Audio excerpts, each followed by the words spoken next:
Hai teman-teman semua, kembali lagi bersama saya Denis Johan dan rekan saya Victor Aditya. Hai Tor, Halo, halo. Hai Den, apa kabar? gimana kabarnya Tor? Oh, baik, baik, baik. Puji, puji Selalu Tuhan. baik. Oke, kalau kalau gitu kita langsung aja nih ya, kita langsung aja masuk ke topik pembahasan. Siap. Mungkin udah tahu belum hari ini kita bahas apa Tor? Udah. Gue sempat lu sempat membocorkan bahwa kita akan membahas mengenai satu isu lagi hot ya nih, lagi hot di dunia pergerejaan ya. Pergerejaan atau entertainment nih? Oh, udah, Bingung udah, gua. udah, udah. Karena udah agak mencampur ya. Udah nyaru ya. Nah, udah nyaru nih, jadinya udah ada kolaborasi. Nah, oke kita langsung masuk aja nih. Kan Oke, oke. apa yang lu tahu nih tentang kan topik kita adalah mungkin kolaborasi antara Holy Wings dengan Overcomer Church ya. Gue nggak tahu ini kolaborasi atau bukan sih. Maksudnya Overcomer Church X Holy Wing. Ini X itu kolaborasi atau afiliasi atau apa nih maksudnya? Gimana? Apa yang lu tahu tentang hal ini? Setahu gue kayaknya sih kolaborasi ya. Mungkin ada kalau pendengar kita ataupun yang nonton bisa korek kita kalau kita salah ya Nah, boleh. Setahu gue kolaborasi karena setahu gue si Overcomer Church itu juga punya hall lain gitu. Karena gue lihat di Instagram dia kayak dia punya hall di namanya XO Hall ya. Jadi kayak dia punya hall sendiri, bukannya kayak dia nggak punya tempat lalu akhirnya ditawarin ya. Tapi kayak dia punya tempat lalu kayaknya at certain apa ya ibadah akhirnya diadakan di Holy Wings gitu. Kayaknya collab sih menurut gue. oh itu collab. Dan juga gue lihat ada tulisan ada brand Overcomer Church juga di bawah Holy Wings ya. Kalau Iya, dari foto ya. iya, iya. Nah, itu gue agak mencengangkan sih. Nah, kalau ini kan kita udah cukup kontroversi dari hal ini sendiri udah cukup kontroversi karena berarti Overcomer Church ini bukan karena dia nggak ada tempat ya. Berarti dia punya tempat sendiri, namun ada satu service yang dia masuk ke Holy Wing. Holy Wing di Gading Serpong lebih tepatnya ya. Dan uh, kita nggak akan ngebahas tentang ada social distancing atau apa segala macam itu udah urusan pemerintah. Cuman mungkin kita akan lebih ngebahas ke arah teologi ya. Nah, kalau ini kan banyak apa memicu komentar daripada netizen gitu loh. Ini maksudnya apa ini? Gereja masuk ke tempat seperti, mohon maaf, bukannya Holy Wing itu bukan seakan-akan kayak tempat berdosa banget, semua orang berdosa. Cuman itu konotasi negatif karena Holy Wing itu adalah lebih ke arah tempat untuk minum ya, tempat untuk minum, tempat untuk Bar gitu ya ya. have fun lah, boleh bilang entertainment ya, live music segala macam. Di dalamnya ada apa ya, semua di tempat, semua tempat ada dosa of course. Cuman ini kan jelas sesuatu yang opposite ya, boleh bilang. Bayangin kalau misalnya kayak gereja juga masuk ke klub ataupun ke diskotik gitu, bayangkan. Nah ini juga akan sesuatu yang menjadi sesuatu kontroversi. Dan ini kolaborasi, jadi ini sesuatu yang sangat mencengangkan. Dari kolom komentar yang gue sempat baca, ada yang bilang kan itu apa, itu adalah berusaha untuk menjaring lebih banyak orang. Justru kan terang adalah harus datang ke tempat gelap untuk menjadi terang ya. Ada yang setuju bahwa ya itu untuk menjadi terang berarti lo harus pergi ke tempat gelap. Karena kalau terang cuma di tempat terang ya dia nggak jadi terang. Nah, ada juga yang bilang bahwa ini apa-apa nih? Kenapa gereja kolaborasi dengan sesuatu tempat yang negatif ataupun boleh dibilang duniawi. Nah, kalau dari lu sendiri nih, apakah yang mana yang benar sebenarnya? Karena terbagi dua nih netizennya juga. Iya, iya. Kalau gue Nah, sih lebih gini sih. Kalau pola pikir gue adalah pertama kita harus tahu dulu sebenarnya apa yang dimaksud dengan gereja sih. Maksud gue, oke. karena ini kan masalah di sini kan. Interesting. Masalah di sini Ya, kan. so Dan true. menurut gue adalah kalau Ah, kita ngomongin gereja, sebenarnya kita kalau balik ke dalam Alkitab bahwa kita nggak berbicara mengenai tempat sebenarnya, nggak bicara mengenai sebuah building, hmm, bangunan. Kita bicara mengenai sebenarnya ya jemaat-jemaat yang berkumpul kan.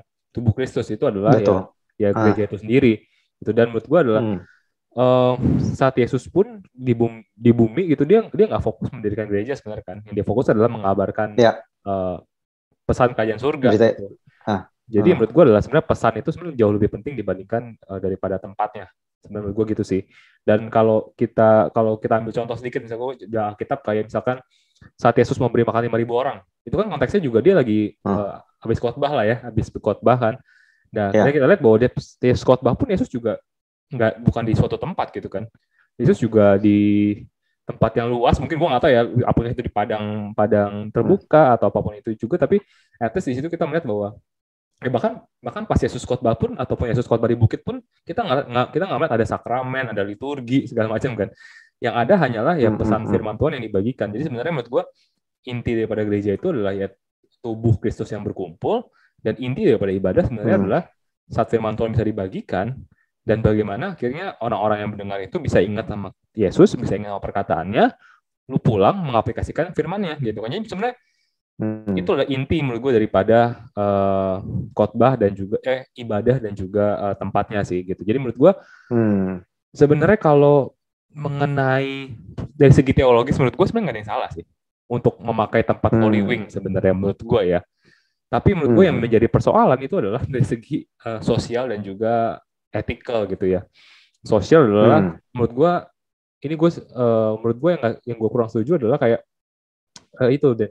Dia kan di Instagramnya kayak bilang gitu kan bahwa sebenarnya kalau dibilang menjangkau orang yang datang dari dunia gelap gitu misalkan, menurut gue nggak juga sih.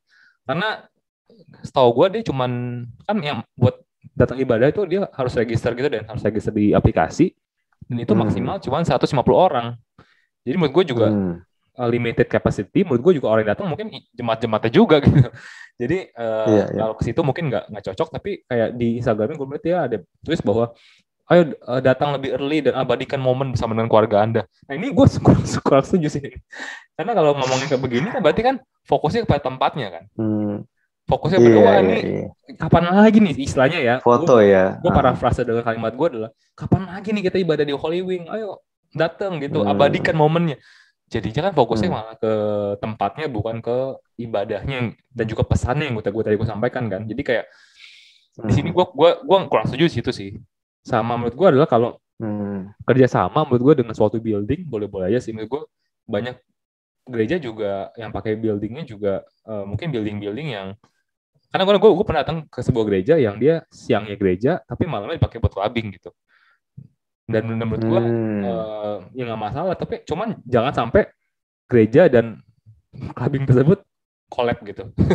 Sebenarnya collab itu kan yang sebenarnya kesannya Hmm. kayak kerjasama gitu kan. Nah ini sebenarnya menurut gua kalau pakai Hmm. Holy Wing boleh aja, cuman ya nggak perlu Holy Wingnya juga ditonjolkan sih di situ sih. Karena kan kalau Holy Wing ditonjolkan Hmm. berarti kan itu ada sebuah kolaborasi yang menguntungkan kedua belah pihak, betul ya. Betul. Dan pasti kan ada juga sisi dari Holy Wing juga mau diuntungkan dong. Dalam sisi apa gitu. Ah. Ya gue nggak tahu ya apakah mungkin jadi stigmanya jadi lebih positif atau apapun itu ya gue juga kurang tahu ya. Cuman yang menurut gue ya lebih ke arah Hmm. sisi itu aja sih. Menurut gue mungkin singkatnya dulu kayak gitu sih deh. Kalau lu gimana deh? Hmm. Gue setuju sih sebenarnya bukan masalahnya. Gue percaya secara teologi kita bukan mempermasalahkan tempat gitu. Karena memang dunia ini kan emang gelap gitu. Jadi kita nggak bisa ada tempat yang lebih suci, ada yang tempat yang nggak lebih suci. Sebenarnya basically semua dunia ini sendiri pun udah gelap gitu. Jadi Betul. bukan masalah tempatnya, tapi lebih ke arah kolaborasinya yang gue nggak setuju sama sekali. Bayangin kalau kita harus tahu bahwa gereja itu adalah tubuh Kristus kan. Kita adalah tubuh Kristus. Aman kalau kita berkata bahwa kita adalah Christ. Dalam arti kita adalah tubuh Kristus secara keseluruhan dan tubuh nggak bisa dipisahkan oleh kepala. Nah, kebayangin kalau Yesus X Holy Wing. Ini maksudnya bayangin ya sih, maksudnya Yesus collab dengan Holy Wing. Seharusnya gue percaya bahwa Yesus itu nggak pernah collab dengan siapapun. Ini yang kita harus tahu bahwa Yesus itu independen. Artinya harusnya gereja itu sendiri pun harus independen. Dia harus terlepas dari nilai-nilai apapun. Karena baik ini nggak cuma soal Holy Wing sebenarnya. Basically untuk gereja berafiliasi ataupun berkolaborasi dengan pemerintah aja, ini udah bahaya. Contohnya kalau kayak di Cina, dia ada beberapa gereja misalnya kolaborasi supaya dia boleh mengadakan service. Nah ini end up-nya adalah mereka harus menekan apapun message yang mereka berikan, nggak boleh sesuatu yang berlawanan dengan pemerintah, melawan sosialis, ataupun mereka harus mempromosikan pemerintah ke jemaatnya. Supaya tujuannya adalah mereka sosialis kan. Jadi lu harus ada beberapa kata yang dia nggak boleh pakai gitu. Nah ini kan kalau menurut gue ini nggak bisa diterapkan untuk Alkitab gitu karena Alkitab itu harusnya menjadi the highest gitu dalam arti apa kalau itu salah sekalipun itu pemerintah ya lu tetap preach it out gitu maksudnya lu nggak bisa membenarkan ataupun merubah nilai Alkitab hanya karena lu berkolaborasi dengan pemerintah. Nah kalau ini berkolaborasi dengan Holy Wings contohnya ini maksud gue tuh ada hal-hal yang gue takut adalah berkesan seakan-akan Yesus mempromosikan atau mengizinkan boleh ya kalau kalian mau mabuk-mabuk misalnya nilai-nilai daripada karena ini nilainya bentrok kan baik kalau bukannya mabuk salah tapi gini loh ya mabuk udah pasti salah tapi maksudnya minum bukannya minum salah tapi lebih ke arah kalau sampai kita nggak ada self control atau apapun ini kan nilainya udah berlawanan kan dan lagi yang gue takut adalah ada orang-orang yang tempted boleh bilang ke kayaknya enak nih ya, maksudnya kayak akhirnya tadinya nggak tahu, ini jadi malah boleh bilang jadi malah mempromosikan. Jadi ini juga kita lanjut ke pertanyaan berikutnya. Kalau tadi kan gue bilang bahwa masalahnya di situ sih, kolaborasinya yang gue sama sekali nggak setuju. Apapun itu gue percaya bahwa gereja itu harus independen. Dan kalaupun ada orang yang contohnya Nike, Adidas, apa segala macam mau masukin duit, donasi, tapi harus ada mereknya, gue tetap nggak setuju. Jadi ini nggak cuma Holy Wing. Gue nggak setuju apapun. Kalau memang dia mau kasih duit, mau kasih tempat, nggak perlu ada kolaborasi. Just do it gitu. Maksudnya nggak perlu ada X-Xan. Ini nggak penting gitu. Bayangin kalau di birnya Holy Wing tiba-tiba ada nama Overcomer Church. Ini agak aneh. Bayangin gitu. Lu minum ada Overcomer, I'm Overcomer, haleluya gitu. Oke, gitu. Ini agak aneh gitu kalau menurut gue. Jadi kolaborasinya yang gue kurang setuju. Apakah salah atau benar? Mungkin ya balik lagi ya kita balikin kepada kalian semua lah. Nah, mungkin nih pertanyaan berikutnya yang tadi gue bilang bahwa ini kan akhirnya ada hal-hal yang contohnya gue juga baca di kolom komentar gitu ya. Dia bilang bahwa ini sebenarnya tujuannya mungkin kayak tadi dia bilang adalah mungkin ada yang bilang ini untuk menjaring orang-orang yang boleh bilang dari duniawi lah ya, orang-orang duniawi. Tapi end up mempromosikan Holy Wing ke orang-orang yang gerejawi lah ya, orang-orang gereja. Nah, ini jadi kalau menurut lu gimana kalau gini? Yang mana yang benar? Iya, makanya tujuannya kayak begitu, tapi end up mempromosikan.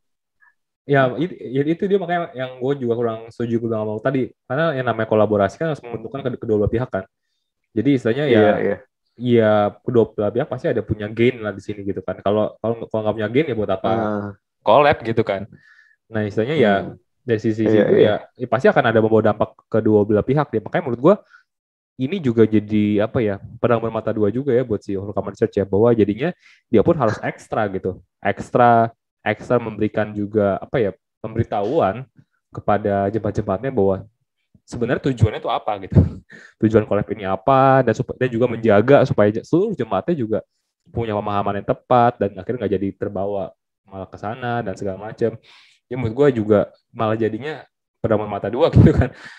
Mungkin aja keuntungannya nggak sebesar ataupun juga malah lebih kecil dibandingkan yang kerugian yang harus dia lakukan gitu. Jadi menurut gue juga, makanya gue juga bingung sih pertimbangannya seperti apa, dan karena gue juga bukan jemaatnya, jadi gue juga nggak tahu ya pertimbangannya seperti apa. Cuman kalau gue boleh positive thinking gitu ya, positive thinking sebenarnya kalau buat gue sendiri sih, gue sebenarnya nggak terlalu melihat Holy Wing itu sebagai sesuatu yang negatif sih, karena gue pernah ke sana dan gue kesana ya cuman makan dan gue minum pun juga bukan minum bir gitu. Jadi menurut gue kayak itu cuman kayak live resto aja. Cuma kan masalah kan nggak semua orang Kristen dewasa ya untuk memaknai hal itu gitu, dan ya menurut gue ya ini dia, maksud gue nggak tahu sih seberapa dampaknya akhirnya apa orang-orang Kristen itu apa yang akhirnya malah jadi terbawa. Tapi menurut gue yang mungkin yang lebih besar lagi adalah jadinya nama baik daripada gereja itu sendiri sih, dan juga kekristenan itu sendiri kan juga berdampak kan. Maksudnya mungkin orang-orang yang non Kristen kan juga terbawa, wih lihat nih masa gereja di bar gitu kan, jadi malah jadi omongan dan akhirnya juga membawa apa ya, hal-hal buruk lah ya akhirnya jadinya gitu. Itu sih kalau menurut gue, Den. Iya, gue setuju sih bahwa ada hal-hal yang gue percaya bahwa kita harus berhati-hati sebisa mungkin, karena kita terutama kalau gereja itu ya memang gereja bukan bangunan, tapi gereja yang sekarang kan ada brandnya, ada apa, itu merepresentasikan Tuhan dan kekristenan ya. Jadi apapun yang dilakukan tuh nggak cuma berdampak ke dia ataupun nama pendetanya ataupun nama gerejanya, tapi gereja secara keseluruhan, karena kita adalah satu tubuh Kristus dan berdampak langsung kepada Kristus itu sendiri gitu. Bayangin kalau nanti karena ini tiba-tiba dijadiin meme Yesus mabuk-mabuk di Holy Wing, contohnya dijadiin meme gitu. Ini kan sesuatu yang jadinya batu sandungan kan, karena ada satu gereja yang memutuskan, hey, we are overcomer, dia masuk ke dalam tempat itu, akhirnya boleh bilang jadinya berdampak kepada seluruh gereja dan seluruh kekristenan itu sendiri gitu. Jadi itu aja sih yang gue takutkan adalah lebih ke arah batu sandungan, dan kita juga terutama kalau kita sendiri, kita juga merepresentasikan Kristus ya. Jadi kita juga harus menjaga diri kita, sebenarnya nggak cuma soal gereja A, gereja B, tapi secara pribadi kita sendiri juga harus berhati-hati, dan kita juga harus berhati-hati nggak cuma ke titik apa yang boleh dilakukan atau apa yang tidak boleh, tapi Paulus juga berkata nggak semua yang boleh, kalaupun semua boleh itu nggak semuanya berguna gitu. Dan nggak semuanya itu, maksudnya kalau memang kita menjadi batu sandungan untuk orang lain, Paulus bilang kan dia nggak akan lakuin itu gitu. Ketika dia konteksnya adalah makan makanan idol, dia bilang idol is nothing gitu. My conscience, dia punya conscience tuh nggak condemn dia karena memang idol is nothing. Tapi dia bilang bahwa kalau memang itu mengganggu tubuh Kristus, dia nggak akan makan lagi, karena dia menilai bahwa tubuh Kristus itu begitu berharga gitu. Karena Yesus sampai mati untuk orang itu. Dan kenapa kita harus mengganggu iman orang itu dengan apa yang kita pikir boleh gitu. Ini permasalahan bukanlah apakah itu dosa atau tidak dosa, boleh atau nggak boleh, tapi lebih ke arah dampaknya, lebih ke dampak secara keseluruhan dan dampak pada orang lain sih. Karena gue percaya bahwa kita hidup berdasarkan kasih, dan kasih itu bukan berdasarkan kita, tapi berdasarkan orang lain juga gitu. Itu yang gue percaya. Dan kalau memang kita jadi batu sandungan, ya buat apa gitu sih. Betul. Dan ya itulah, hopefully ya Overcomer Church juga bisa mungkin lebih memikirkan dan lebih jelas ya, memberikan pesan bahwa nggak cuman apa ya, maksudnya memberikan pesan lebih jelas lah. Karena tapi mungkin kita akan masuk ke satu pertanyaan sebelum kita tutup nih, Tor. Ini kan seringkali menjadi pergumulan untuk orang Kristen, karena banyak orang Kristen yang bilang, gue tuh suka clubbing supaya gue menjadi menjadi terang di tempat yang gelap. Dengan tujuan adalah gue pengen datang ke tempat-tempat PSK atau segala macam, gue pengen penginjilan. Dan mereka pakai ayat di mana Tuhan Yesus mengatakan bahwa tidak ada orang yang menyalakan lampu dan kemudian menaruhnya di bawah ranjang ataupun kasur. Tapi orang yang menyalakan lampu, dia akan menaruh di atas gantang ya, kalau salah, pokoknya di atas lah ya, samping, dan supaya itu terangmu bisa dilihat orang gitu. Nah, ini bisa menjadi maksudnya kayak double-edged sword kan. Maksudnya ini dipakai untuk banyak orang Kristen untuk membenarkan mereka pergi baik ke tempat-tempat yang mereka suka ataupun enggak. Tapi let's say ini adalah orang tulus nih. Kita positive thinking. Mereka pakai ayat ini, dia bilang bahwa gue mau datang ke tempat-tempat yang paling gelap supaya gue jadi terang di situ. Apakah itu benar menurut lo? Menurut gue sih benar-benar aja dan sah-sah aja sih menurut gue. Maksud gue setuju bahwa sebenarnya secara value ya itu hal yang baik ya. Maksudnya kalau lu mau jadi terang di tempat yang gelap, menurut gue it's very valid, dan menurut gue ya setiap orang yang mampu perlu melakukan hal itu gitu. Karena kalau nggak ada orang yang mau melakukan itu ya kekristenan nggak akan kemana-mana gitu ya. Maksud gue kekristenan bisa sebesar sekarang kan adalah karena adanya misionaris yang berani masuk ke suku-suku, kampung-kampung yang mungkin dulunya banyak ilmu hitam, tapi dia mencoba mengenal Yesus, mungkin dia harus mati, mungkin baru misionaris berikutnya yang bisa berhasil dan segala macam lah ya. Dan menurut gue ya boleh-boleh aja, tapi pertama adalah lu tahu apa yang ada di depan lu ya gitu. Maksud gue jangan sampai lu juga lu jadi akhirnya punya iman tapi lu nggak tahu tantangan apa yang kalau hadapi ke depan sana. Jadi menurut gue adalah lu tahu dulu apa yang bakal lu hadapi. Kedua adalah lu tahu dulu seberapa besar kapasitas lu gitu, karena nggak gampang untuk lu seorang diri berada di tengah lautan istilahnya gitu ya. Kan lebih gampang lu terombang-ambing ya daripada lu yang menentukan arah kapal lu. Jadi menurut gue pastikan bahwa lu punya iman yang kuat. Pastikan juga lu tahu kapan kalau lu harus keluar dari situ gitu. Kalau lu tahu kapan iman lu udah goyah dan mungkin I think that's it for this time, ataupun that's it dulu, gue mau reconcile dulu, gue mau recovery dulu, lu keluar dari situ, itu lu mesti tahu gitu. Jangan sampai akhirnya karena gue lihat juga ada beberapa orang yang coba ke sana dan akhirnya malah ke bawah-bawah gitu ke dalam kegelapan. Jadi menurut gue secara value it's good, menurut gue itu juga harus dimiliki oleh orang Kristen, tapi di sisi lain menurut gue perlu kedewasaan untuk tahu gitu medan apa yang harus lu laluin, seberapa besar juga kapasitas yang lu punya, kayak gitu sih. Dan menurut gue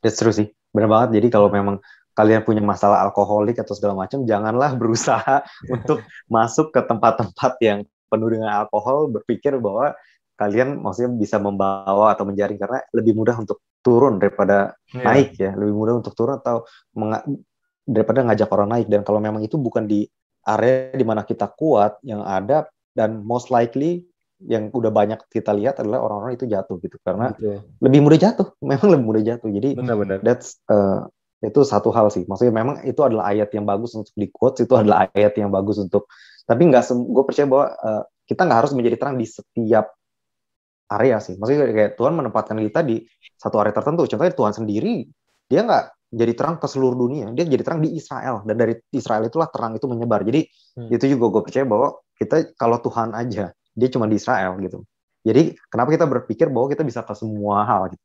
gue bisa clubbing, gue bisa ke tempat PSK, gue bisa ke tempat rokok, gue bisa ini, sekarang kita kayak immune dari segala sesuatu kan, jadinya itu juga gue percaya nggak benar dan tidak bijak gitu kan, karena kita harus tahu bahwa kita juga in a fallen state human being gitu, artinya kita juga tempted dan kita dicobai dari berbagai arah gitu. Jadi kalau kita sendiri di rumah belum bisa menguasai diri kita sepenuhnya, jangan berusaha untuk kita mengajak orang lain di tempat-tempat yang tidak kita kuasai gitu. Kalau di rumah aja kita nggak bisa menguasai diri, jangan ya forget it gitu, just forget it gitu.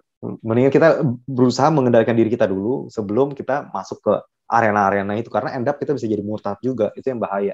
Oke, kalau gitu kita sebelum kita akhirin nih Tor, gue pengen nanya terakhir adalah maksudnya gimana caranya supaya kita, kan gue juga baca di deskripsinya si Gereja Palsu bilang bahwa kalau siapapun yang komen katanya itu dianggap kolot. Karena zaman sekarang bro, maksudnya itu udah biasa lah ya, live music segala macam mungkin udah biasa. Yang lainnya dianggap kolot. Nah gimana cara kita membuat balance supaya kita nggak jadi Kristen yang kolot, dan supaya kita juga tidak menjadi Kristen yang liberal. Karena kalau kita lihat di Amerika kan liberal banget gitu. Maksudnya udah liberal, ya nggak usah ngomongin lah. Maksudnya sampai ke progressive Christianity gitu. Jadi kayak gimana caranya kita tetap bisa balance it out tanpa perlu menjadi orang Farisi lah istilahnya. Kalau menurut lu gimana? Nah menurut gue sih, gue juga sempat baca beberapa komen dan menurut gue apa ya? Kalau liberal dari sisi pengajaran itu yang salah menurut gue. Liberal dari sisi doktrin itu yang salah. Cuma kalau misalkan liberal dalam segi ibadah, liturgi, nah itu kan sebenarnya yang perlu kita lihat lagi kan, seberapa jauh sebenarnya gitu kan, dan seberapa signifikan sih itu gitu. Jadi menurut gue, pertama kalau gue melihat ya ada beberapa orang yang mungkin nggak sukanya karena ini ibadah di bar gitu. Nah menurut gue yang kalau tadi gue lihat daripada pandangan lu juga kan, sebenarnya yang kita nggak setuju itu adalah marketingnya kan, maksudnya bungkusnya, kenapa ini di-collab-in gitu loh. Sebenarnya kalau bukan masalah di tempatnya kan, karena sebenarnya kalau tempatnya menurut gue di bar boleh-boleh aja sih kalau menurut gue ya gitu, karena menurut gue tempat itu nggak divine isi ibadah itu sendiri menurut gue gitu. Dan karena kalau kita baca di Alkitab bahwa orang Farisi kan begitu kan, bahwa saat Yesus masuk ke rumahnya memungut cukai, wah dikritisi kan, ngapain gitu Yesus masuk ke rumah orang berdosa, itu rabi gitu, berdosa. Betul. Jadi kan itu tempat yang najis. Nah itu kan which is Yesus enggak gitu. Yesus masuk, Yesus makan, dan si pemungut cukai berubah hidupnya kan. Dan perubahan terjadi. Ya. Itu kan sebenarnya makna daripada ibadah itu sendiri kan, perubahan hidup. Jadi menurut gue kita kalau orang-orang yang mengkritisi karena itu di bar, menurut gue itu kurang tepat gitu, karena back again ibadah itu bukan pada tempat tapi kepada pesan dan pada firman Tuhan yang dibagikan gitu. Nah menurut gue, dan gue nggak tahu ibadah seperti apa karena gue nggak nonton, jadi gue nggak bisa menilai. Cuma menurut gue mungkin itu disclaimer-nya. Terus yang kedua adalah yang gue lihat ada orang yang komen karena pas praise worship-nya gitu kan, mereka lompat-lompat gitu. Dan ada yang bilang, wah ini kebablasan lah, ini sama kayak di klub lah. Nah kalau gue, ya mungkin ada orang-orang yang nggak setuju sama gue ya, tapi menurut gue adalah bingung juga nih. Kan kadang kalau lu lihat di video itu, kan kebanyakan orang-orang muda. Orang-orang muda ini kan eksplosif ya, punya banyak energi, gitu kan. Kalau mereka lompat-lompat di klub dilarang, di gereja juga dilarang, mau lompat-lompat di mana gitu? Bukankah lebih baik dia lompat-lompat di gereja daripada lompat-lompat di klub gitu kan? Terus gue, menurut gue kalau memang dia benar-benar mau menyalurkan situ dan memang benar-benar dia menyembah Tuhan, menurut gue nggak masalah sih gitu kan. Walaupun ada juga yang bilang, tapi kan lompat-lompat itu tidak menghormati Tuhan gitu kan, nggak respect sama Tuhan. Ya back again gitu. Apakah orang-orang yang diem duduk doang di gereja tapi dia main HP itu lebih menghormati dibandingkan orang yang lompat-lompat? Atau juga orang-orang yang cuma duduk terus tidur di gereja itu lebih menghormati daripada orang yang lompat-lompat? Kan enggak juga kan. Juga kan kalau menghormati kan sebenarnya urusan hati kan. Dan menurut gue terlalu arogan lah buat kita ngomong bahwa karena dia lompat-lompat berarti dia nggak sungguh-sungguh nih. Yang sungguh-sungguh tuh orang yang diem, yang nangis. Who knows gitu. Mungkin dia nangis ditinggal pacar kan kita juga nggak tahu. Maksud gue kan hati motivasi ini kan cuma Tuhan yang tahu. Jadi menurut gue terlalu arogan lah menurut gue untuk kita ngajak seseorang hanya berdasarkan apa yang kelihatan gitu. Karena kalau kita start punya pemikiran seperti ini, maka kedepannya kita akan punya ibadah yang harus mengatur tingkah laku seseorang gitu. Ibadah itu nggak cuma sekedar hati, tapi ibadah itu punya sistematika, duduknya harus gimana, berdirinya mesti Iya, gimana, iya. tangannya mesti gimana, Jadi baru Farisi ya. sungguh-sungguh. Kan jadi begitu kan. Tapi kan kita True. kan nggak kayak gitu. Betul. Maksud kita semua punya Roh Kudus True. di dalam hati kita, dan maksud gue ya biar Tuhan True. yang ngejudge lah gitu. Kita sungguh-sungguh apa enggak gitu. Maksud gue nggak perlu kita melihat bahwa lompat-lompat berarti nggak rohani nih. Ya siapa yang tahu gitu. Rohani nggak rohani. Menurut gue itu sih, itu yang pandangan gue deh. Wow. Ya, that's true sih. Gue agree dengan lu sih. Maksudnya mungkin kolot itu lebih ke arah cara ataupun liturgi ya, cara penyembahan ataupun secara liturgi lah ya, tradisi yang turun temurun yang terus menerus kita ulangi, meskipun itu bukan gaya kita, boleh dibilang. Dan Tuhan menciptakan kita kan punya banyak personality, ada yang bilang mungkin dominan, eksplosif, sifatnya influencer ataupun bawel, bacot atau gimana pun, ya itu cara dia untuk menyembah Tuhan. Dan juga cara, ada juga kalau kita lihat di Alkitab kan Mazmur ya, mungkin ada yang menyembah Tuhan dengan cara pujian, penyembahan, ada yang doa, ada yang gimana pun caranya, ya selama segala sesuatu dilakukan untuk Tuhan, gue percaya itu nggak salah sih. Karena memang intinya adalah hidup kita, Tuhan minta kan hidup kita seluruhnya ditujukan untuk Tuhan kan. Di dalam pekerjaan kita, bahkan di setiap nafas kita tuh harus ditujukan untuk Tuhan.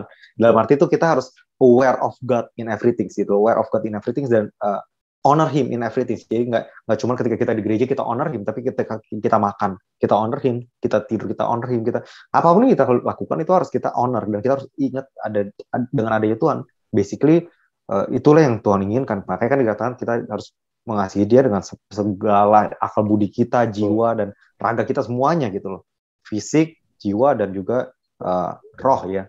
Kita harus semuanya untuk Tuhan lah intinya. Dan kalau gue percaya memang bukan masalah tempatnya, dan itu yang kalau memang tempatnya itu yang gue nggak setuju gitu. Dan mungkin yang lebih bermasalah yang tadi bener gue agree dengan lu adalah kolaborasinya. Karena kolaborasi dalam hal apapun gue sama sekali nggak setuju sih.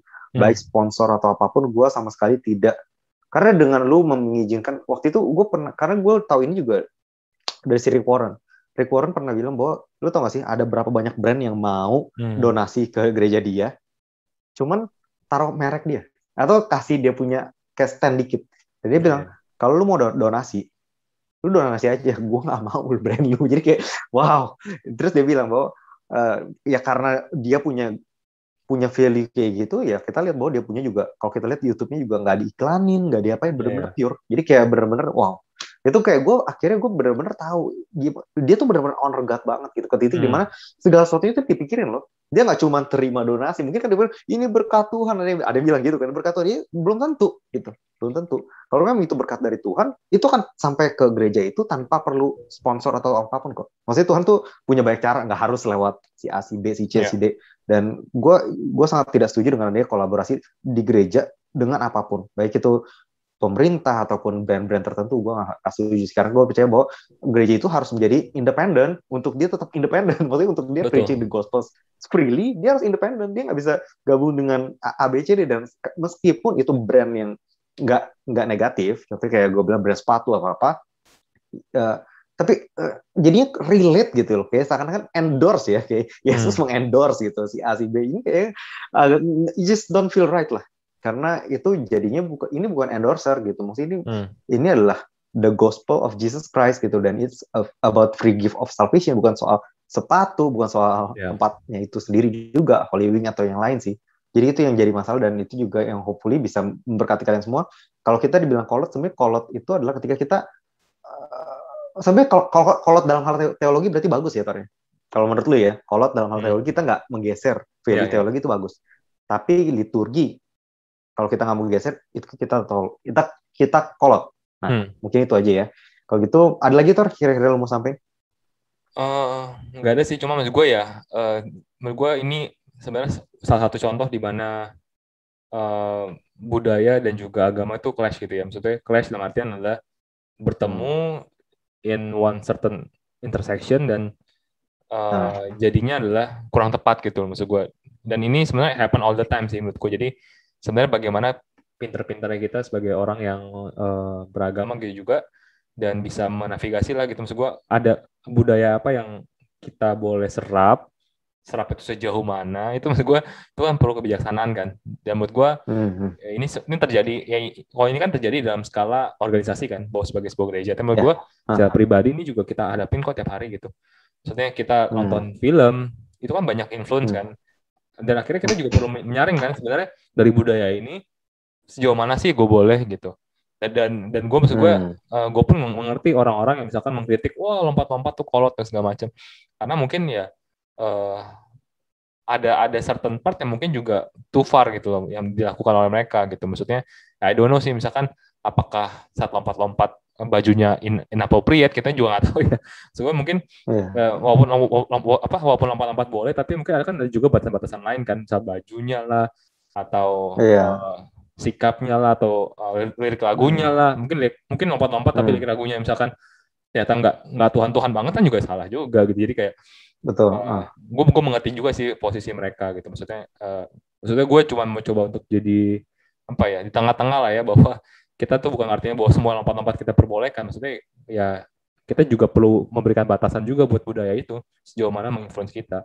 Nah kalau yang collab ini menurut gue sudah terlalu jauh gitu untuk menginfluence ya gitu. Gitu sih. Wow. Oh iya benar, gue juga setuju dengan apa yang lu ngomong sih, dan gue rasa lu udah menjelaskan dengan cukup lengkap dan jelas ya, bahwa memang ada hal-hal yang kita juga harus tahu batasan yang gak boleh dilewati sih. Jadi memang hanya karena sesuatu itu diperbolehkan bukan berarti kita harus go over it, maksudnya terlalu jauh ke arah itu sih. Makanya itu yang membuat mungkin sesuatu menjadi liberal atau tidak ya. Karena sesuatu yang liberal lebih karena bukannya soal itu boleh atau enggak, tapi udah melampaui apa yang boleh. Karena itu kita udah terlalu jauh dari apa yang garis yang kita pikir itu masih diperbolehkan. Begitu mungkin kita tutup sampai di sini dulu pembahasan hari ini, dan untuk teman-teman yang mungkin pengen ngebahas topik tertentu bisa langsung ke Instagram gue @denisujon, atau di Instagram kita ada di @catataniman.id, atau bisa di YouTube kalau untuk yang mau juga bisa langsung di @prisaiman, atau di lu di mana Tor? Di @sekitarity ya. Oke, kalau gitu be safe ya teman-teman semua, semoga kalian terberkati. See you and God bless you. God bless.